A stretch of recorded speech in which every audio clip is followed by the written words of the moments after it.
Assalamualaikum warahmatullahi wabarakatuh. Alhamdulillahirabbil alamin. Bismillahirrahmanirrahim. Ala umuri dunya wa din.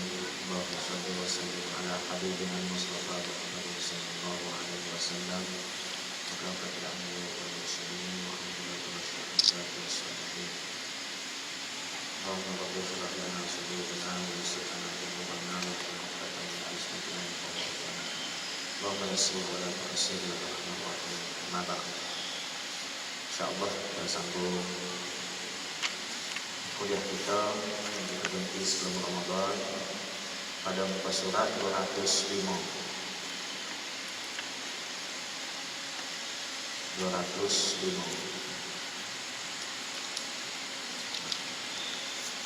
At-tahdhir min tarkid, peringatan agar tidak meninggalkan zikir. Di situ kita mulai.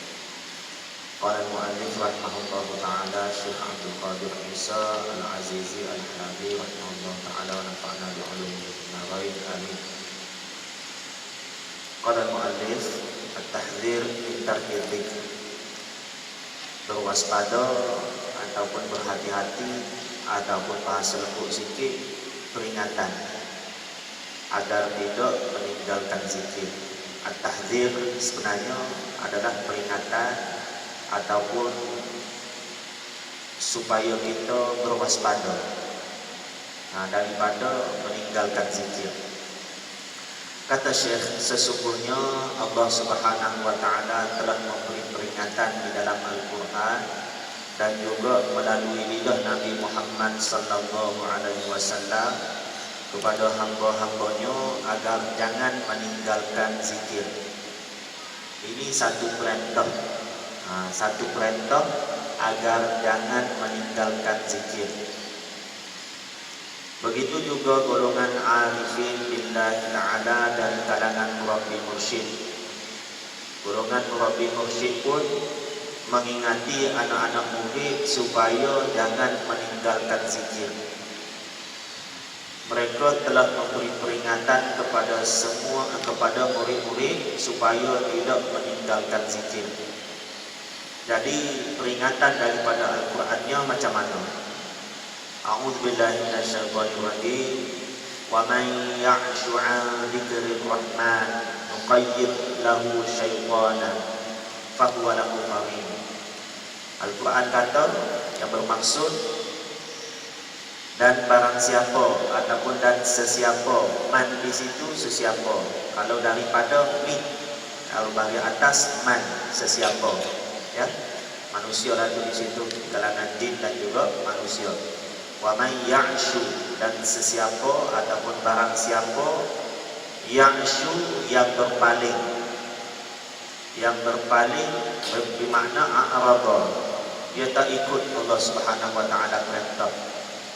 An dzikrir rahman, daripada pengajaran Tuhan yang Maha Pemurah ataupun daripada peringatan. Sesiapa yang berpaling daripada peringatan Tuhan yang Maha Pemurah, di sini ramai ulama yang menyebut berpaling daripada Al-Qur'anul Karim. Itu tafsirnya, ya. Nuqayyim lahu syaitanan, kami adakan baginya syaitan. Siapa yang menjadikan syaitan kepada manusia yang berpaling daripada mengingati Allah, Allah yang jadikan syaitan untuk mereka. Fahuwa lahu qarin, syaitan itulah yang menjadi teman yang sentiasa menyertainya. Maknanya manusia yang berpaling daripada mengingati Ar-Rahman, berpaling daripada Al-Quran, berpaling daripada ingat kepada Allah, Allah sediakan syaitan yang sentiasa mendampingi manusia tersebut, menyebabkan manusia itu tidak lagi mengingati Allah, bahkan melakukan maksiat terhadap Allah. Kenapa? Sebab bila kita berpaling daripada Allah, maka siapa yang akan mendampingi kita? Syaitan yang akan mendampingi kita. Bila syaitan dampingi kita, dia tidak akan duduk berdiam diri. Dia akan melaksanakan tugas dia yang sudah pun dia bersumpah dengan Allah Subhanahu wa taala. la ughwiyannahum ajma'in, pasti aku akan selewengkan mereka semua, kata syaitan. Jadi tugas syaitan, itulah tugas dia, menyelewengkan, menjauhkan manusia daripada mengingati Allah. Wa innahum la yasuddunahum 'anis sabil, dan sesungguhnya syaitan itu benar-benar menghalangi mereka, yaitu manusia, 'anis sabil, daripada jalan yang benar. Wa yahsabuna annahum muhtadun, dalam masa yang sama manusia tadi menyangka bahawa mereka itu mendapat petunjuk. Bila manusia berpaling daripada mengingati Allah, bila manusia berpaling daripada kitab Allah, lupa pada Allah Subhanahu wa taala, Allah akan jadikan syaitan sebagai pendamping menyuruh ke arah kejahatan. Tapi dalam masa yang sama, manusia yang tadi juga menyangka bahawa mereka sebenarnya mendapat petunjuk daripada Allah Subhanahu wa taala. Kenapa mereka sangka begitu? Sebab pendapat mereka yang baik sekalipun sudah pun diselewengkan oleh syaitan. Wa zuyyina lahu, setan kasih hias elok-elok, setan kasih nampak elok apa yang kita buat. Su'u a'malihim, kejahatan amalan-amalan mereka ini dimodify oleh syaitan supaya walaupun benda tu buruk, kita nampak elok, Tuhan dia nampak elok. Walaupun kita menjauhi Allah, kita nampak elok. Walaupun kita lalai dengan Allah, kita nampak elok. Walaupun kita tak ikut Al-Quran, kita nampak elok. Sebab itu manusia, dia menyangka dialah manusia yang paling bagus sudah. Tapi kalau ikut acuan agama, mereka lah yang paling teruk. Ayat yang kedua. Ayat yang pertama ini, sebelum kita masuk kepada ayat yang kedua, disebut wa man ya'shu an dzikrir rahman, sesiapa yang berpaling. Maksud yang pertama berpaling di sini ialah memalingkan diri. Bila berhadapan dengan Al-Quran, untuk manusia ingat Allah, secara direct manusia berpaling daripada Al-Quran, tak mau terima.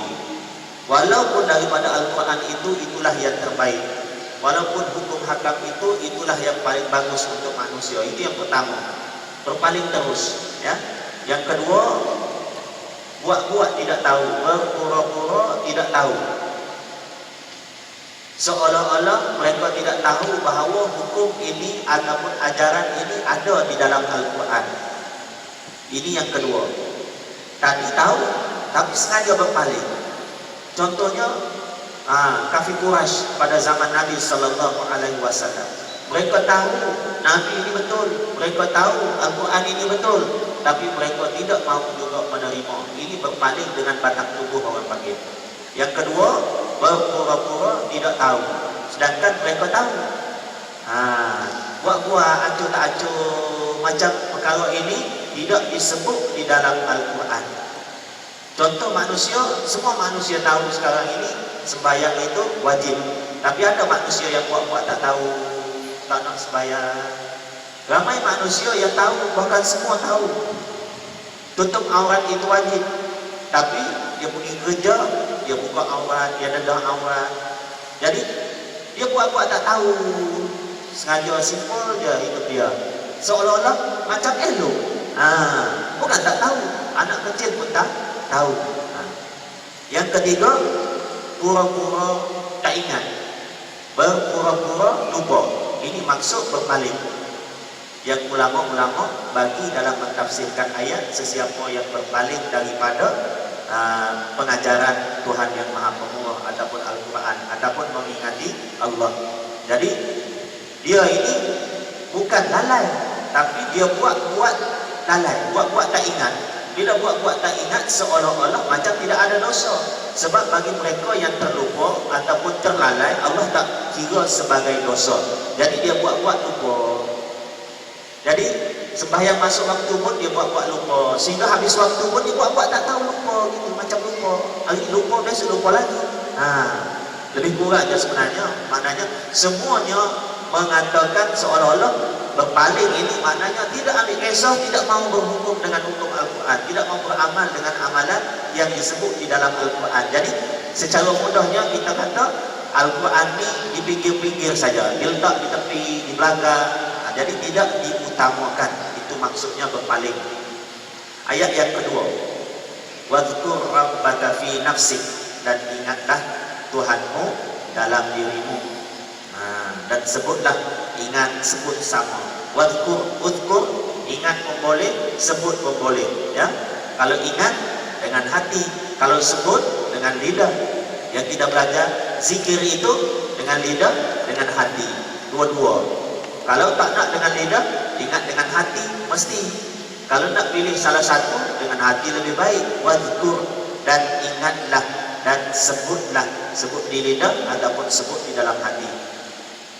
Rabbak, Tuhanmu, fi nafsik, dalam dirimu, dalam hatimu, tadarru'an, dengan cara, dengan suasana merendahkan diri, wa khifah, dan dalam suasana rasa takut kepada Allah Subhanahu wa taala. Sebut bukan sebut saja-saja, sebut dalam suasana kita ni rasa kita ni hina, rendah diri kepada pencipta kita. Kalau kita sebut dalam suasana kita sendiri lalai, ia tidak memberi apa-apa kesan kepada jiwa kita, dan tidak akan memberi apa-apa kesan dalam perubahan hidup kita. Sebab itu kadang-kadang kita sebut tapi tak masuk ke dalam jiwa. Kenapa? Tidak sebut dengan cara yang Allah Subhanahu wa taala sebut, tadarru'an wa khifah wa dunal jahri minal qaul. Itu syarat dia. Pertama sekali rendah diri, yang kedua rasa takut, yang ketiga wa dunal jahri minal qaul, tidak mengeraskan suara. Tidak mengeraskan suara ini, ayat ini kita telah pun bincang panjang, cuma kita baca sepintas lalu daripada tajuk ini, dalam tajuk ini. Wadunal jahri minal qaul ini maksudnya tidak mengeraskan suara, mengangkat suara lebih daripada yang sepatutnya. Sebab ada hadis-hadis yang lain lagi yang menghuraikan ayat Al-Quran ini. Nabi sendiri buat, Nabi sendiri angkat suara Nabi sallallahu alaihi wasallam, dan Nabi suruh para sahabat mengangkat suara semasa berzikir. Maknanya kita faham ayat Al-Quran ini berdasarkan hadis secara umum. Bukan kata ambil ayat Al-Quran terus faham, tidak. Sebab ayat Al-Quran ini ditafsirkan oleh ayat Al-Quran yang lain dan juga ditafsirkan oleh hadis.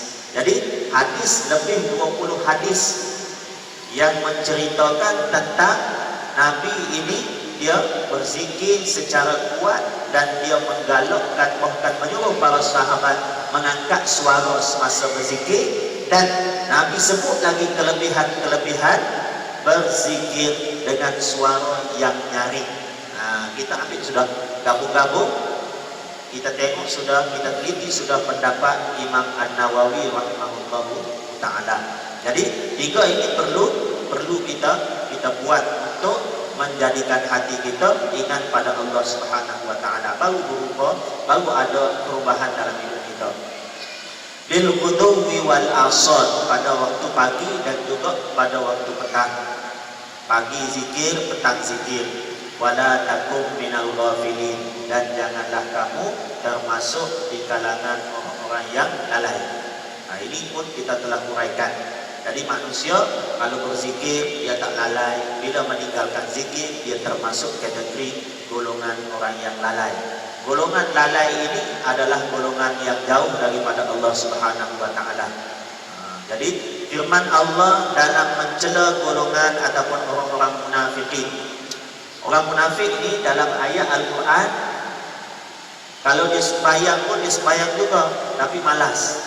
Yura'unan nas, sembahyang sekadar menunjuk-nunjuk saja supaya orang tengok dia ni sembahyang. Sebab kalau dia tak sembahyang, orang tahu terus bahawa dia ni bukan Islam.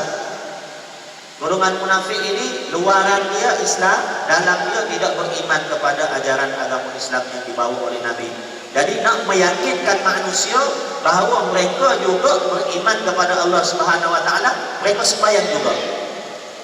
Wa idza qamu ila shalah qamu kusala. Ayat Quran sebut bila mereka berdiri mengerjakan sembahyang qamu kusala, mereka berdiri dalam keadaan yang malas. Ini sifat golongan-golongan yang munafik.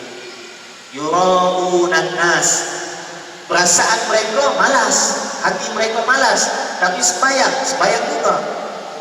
Yura'unan nas, tujuan mereka nak tunjuk kepada manusia.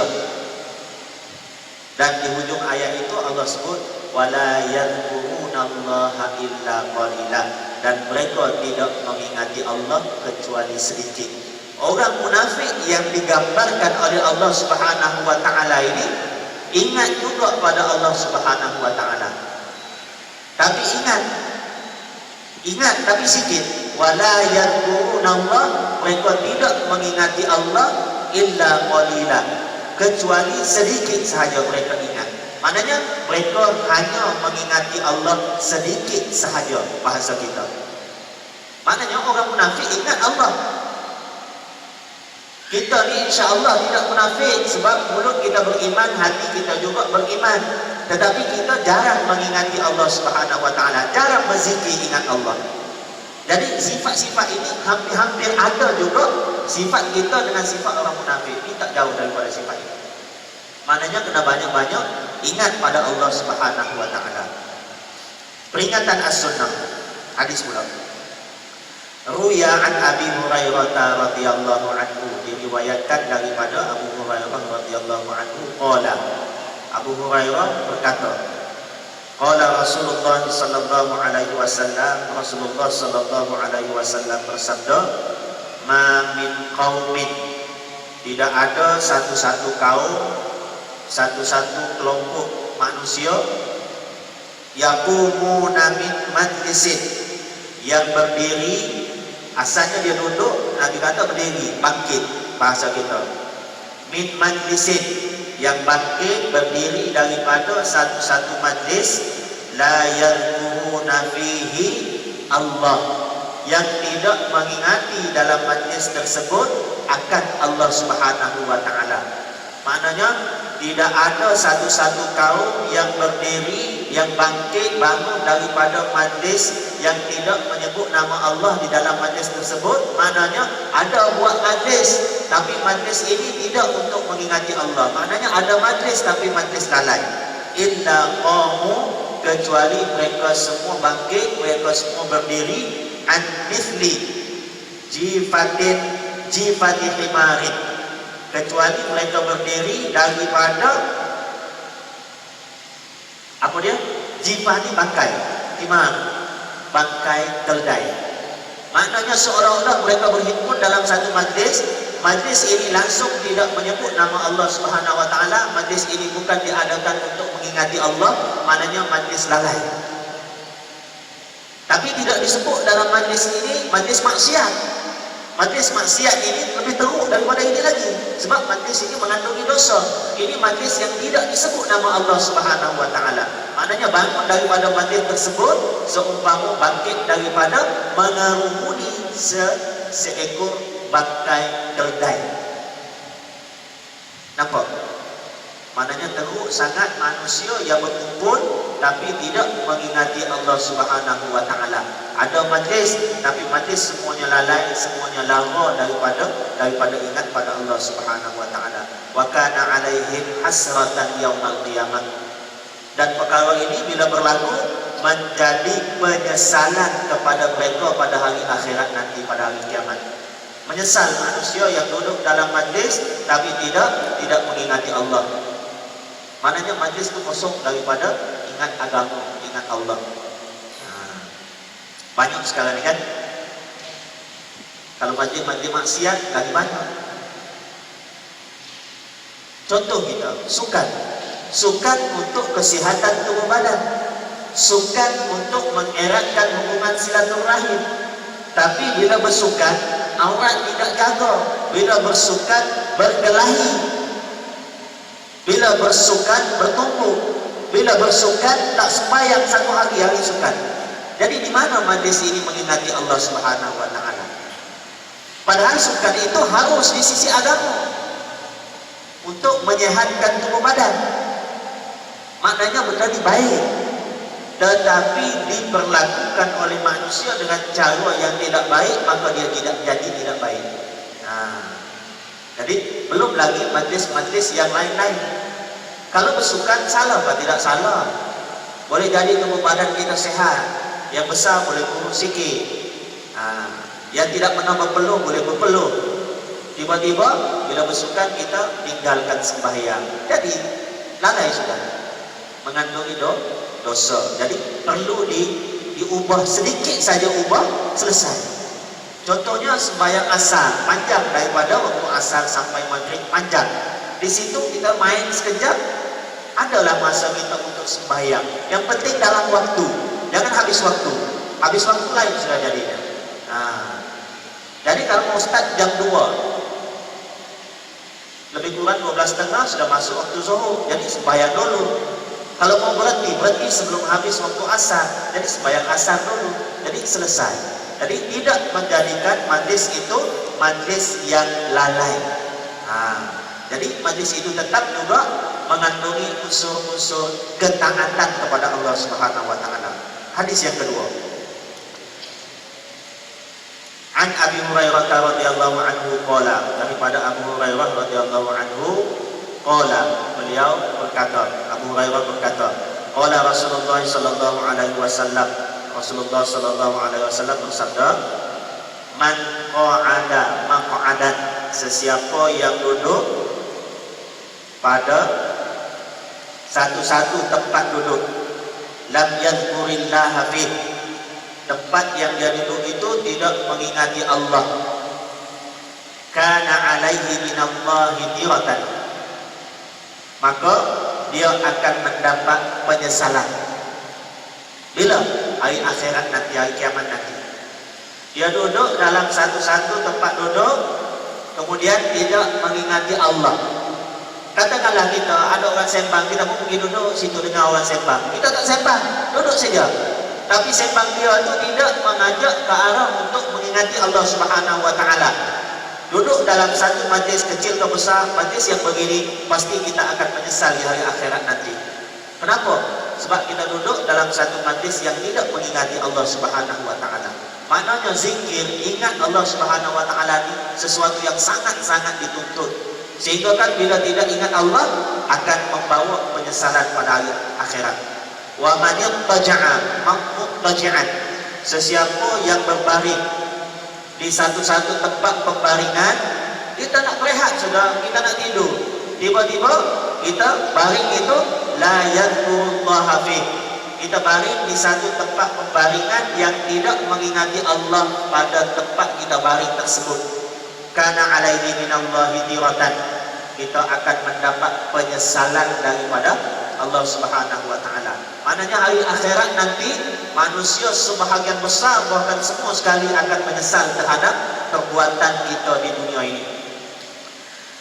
Wa man masya ahadun mamsyai, dan tidaklah berjalan seorang daripada manusia mamsyai, satu-satu tempat perjalanan. Dia berjalan nak pergi ke mana-mana sekalipun, la yadhkurullaha fih, yang mana tempat dia berjalan itu tidak mengingati Allah, illa kana alaihim minallahi tiratan, kecuali dia akan mendapat penyesalan daripada Allah pada hari akhirat nanti.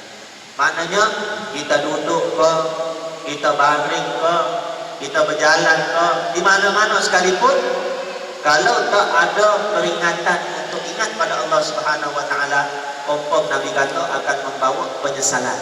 Jadi untuk mengelakkan daripada penyesalan inilah ulama-ulama tarbiyah, ulama-ulama ahli suluk mengajar anak-anak murid, mengajar umat manusia supaya berzikir ala kulli hal. Uzkurullah ala kulli hal. Ingat Allah dalam semua situasi. Ingat Allah dalam semua situasi. Ini orang-orang yang bagus. Syekh Abdul Aziz Al-Khatib, seorang ulama besar di Syria, masih lagi hidup sekarang ini. Syekh Abdul Aziz Al-Khatib hafizahullah ta'ala, beliau menyebut, Udhkurullah, ingatlah kepada Allah Subhanahu wa ta'ala. Ingat pada Allah Subhanahu wa ta'ala ini beliau sebut sadaqatun bila mal, merupakan sedekah, tak payah ada harta. Berzikir ingat Allah ini adalah sedekah, tak payah ada harta. Kalau kita nak sedekah duit, kena ada duit dulu. Kalau zikir dianggap sebagai sedekah. Bila kita berzikir, sebut subhanallah, apa-apa zikir sekalipun yang kita telah belajar. Sedekatun bila mal, sedekah tanpa perlu adanya harta. Wa jihadun bila qital, dan zikir juga dianggap sebagai peperangan bila qital, tanpa pertumpahan darah. Kita berperang dengan apa? Berperang dengan hawa nafsu kita. Yang ketiga, beliau menyebut wa murabitatun bila intiqal, dan murabitah adanya hubungan hati dengan Allah Subhanahu wa taala. Bila intiqal, tak payah beralih tempat sekalipun. Sebab Allah tidak bertempat, tak payah tuju kepada Allah dari satu tempat ke satu tempat. Kita duduk tempat yang sama pun kita berpindah daripada lalai kepada hati yang hadir tanpa perlu berpindah tempat. Wa murabitatun bila intiqal, adanya hubungan hati dengan Allah Subhanahu wa taala. Wa amalun bila insyighal, dan bekerja tanpa kita sibuk tubuh badan anggota kita. Wa amalun bila insyighal, ada amalan tetapi orang tengok kita duduk saja. Kenapa? Hati kita berzikir mengingati Allah Subhanahu wa taala. Inilah istimewanya ibadat zikir. Senang saja, tak ada harta pun boleh berzikir, tidak ada senjata nak bunuh manusia pun boleh berzikir, dianggap sebagai sedekah, dianggap sebagai jihad. Dan dalam hadis yang seterusnya, An Abi Hurairah radhiyallahu anhu aidan qala, hadis ini juga daripada Abu Hurairah radhiyallahu anhu, beliau bersabda, beliau berkata, qala Rasulullah sallallahu alaihi wasallam, Rasulullah sallallahu alaihi wasallam bersabda, ma jalasa qaumun majlisan, tidaklah duduk satu-satu kaum, satu-satu kelompok manusia, majlisan, dalam satu-satu majlis, lam yadhkurullaha fi, tidak menyebut ataupun tidak mengingati Allah di dalam majlis tersebut, walam yusallu ala nabiyihim, dan tidak berselawat kepada nabi mereka sallallahu alaihi wasallam. Jadi hadis ini lebih kurang sama dengan hadis yang sebelumnya, cuma tambah berselawat. Jadi tidak duduk dalam satu majlis yang tidak mengingati Allah dan tidak berselawat dalam majlis tersebut, illa kana alaihim tiwatan, kecuali mereka akan mendapat penyesalan, mereka akan menyesal. Fa in syaa'a adzabahum, dan sekiranya Allah mau, dia akan azab manusia yang tersebut. Duduk dalam majlis tak ingat Allah, tak selawat pada Rasulullah, sekiranya Allah ingin mengazab mereka, Allah akan azab mereka. Wa in syaa'a ghafara lahum, dan sekiranya Allah mau mengampunkan mereka, Allah akan ampunkan mereka. Macam mana kita tidak menyesal? Duduk dalam satu majlis yang lalai, tak berselawat kepada Nabi, kalau Allah nak ampunkan, Allah ampunkan. Kalau Allah nak azab pun, Allah boleh azab. Macam mana lagi kita tidak akan menyesal pada hari akhirat nanti? Hadis yang seterusnya, An Mu'adz bin Jabal radhiyallahu anhu qala, daripada Sayyidina Mu'adz radhiyallahu anhu, dia berkata, qala Rasulullah sallallahu alaihi wasallam, Rasulullah sallallahu alaihi wasallam bersabda, laisa yatahassaru ahlul jannati, tidaklah ahli syurga akan menyesal, illa ala sa'atin, kecuali kerana satu waktu, marrat bihim, yang telah berlalu terhadap mereka, lam yadhkurullaha fiha, yang mana mereka tidak mengingati Allah dalam waktu tersebut. Manusia tidak akan menyesal kecuali terhadap waktu yang telah dilalui, tetapi tak guna waktu itu untuk ingat pada Allah Subhanahu wa taala. Bila ada satu waktu kita guna untuk ingat benda lain, lupa Allah Subhanahu wa taala, waktu inilah yang menyebabkan kita akan menyesal pada hari akhirat nanti. Sekiranya seluruh waktu kita gunakan untuk ingat Allah, maka tidak ada lagi penyesalan terhadap waktu untuk tidak digunakan pada mengingati Allah Subhanahu wa taala. Maknanya sebab inilah ahli-ahli Ahlillah, ulama-ulama tarbiyah menyebut ingatlah Allah, uzkurullah fi kulli hal. Ingat Allah pada semua situasi. Semua situasi. Peringatan golongan arifin. Sahal, Imam Sahal At-Tusturi. Imam Sahal At-Tusturi rahimahullah ta'ala berkata, ma'a'lamu musibatun, tidaklah aku tahu ada lagi satu musibah akbah, yang lebih jelek, yang lebih teruk, yang lebih buruk, min tarki dzikri hadzal rabb, daripada meninggalkan mengingati Tuhan ini. Maknanya maksiat ataupun musibah yang paling teruk yang menimpa umat manusia ialah musibah ataupun maksiat tidak ingat pada Allah Subhanahu wa taala. Kenapa manusia tidak sembahyang? Kerana tak ingat Allah. Kenapa manusia berzina? Kerana lupa Allah. Kenapa manusia mencuri? Kerana tidak ingat Allah Subhanahu wa taala. Semuanya kerana manusia jauh daripada ingat Allah. Kalau nak mencuri, manusia ingat Allah, dia akan tarik balik tangan dia. Kalau nak berzina, manusia ingat Allah, dia akan tahan nafsu dia daripada berzina. Kalau manusia ingat Allah, manusia akan menahan diri dia daripada melakukan perkara-perkara yang menyebabkan dia lupa pada Allah Subhanahu wa taala. Apatah lagi terhadap perkara maksiat. Karena maksiat ini bukan saja lupa Allah, mengundang bala dan juga bencana kepada manusia yang melakukan maksiat. Jadi kata Sahal At-Tusturi rahimahullah ta'ala, tidak ada lagi maksiat yang aku tahu ataupun musibah yang aku tahu yang lebih buruk daripada melupakan Allah Subhanahu wa ta'ala. Maknanya ini musibah. Kita sangka musibah ini bila datang banjir besar baru musibah, bila datang kecurian baru musibah, bila hilang kenderaan baru musibah. Itu sebahagian daripada musibah, dan bagi ahlillah, manusia yang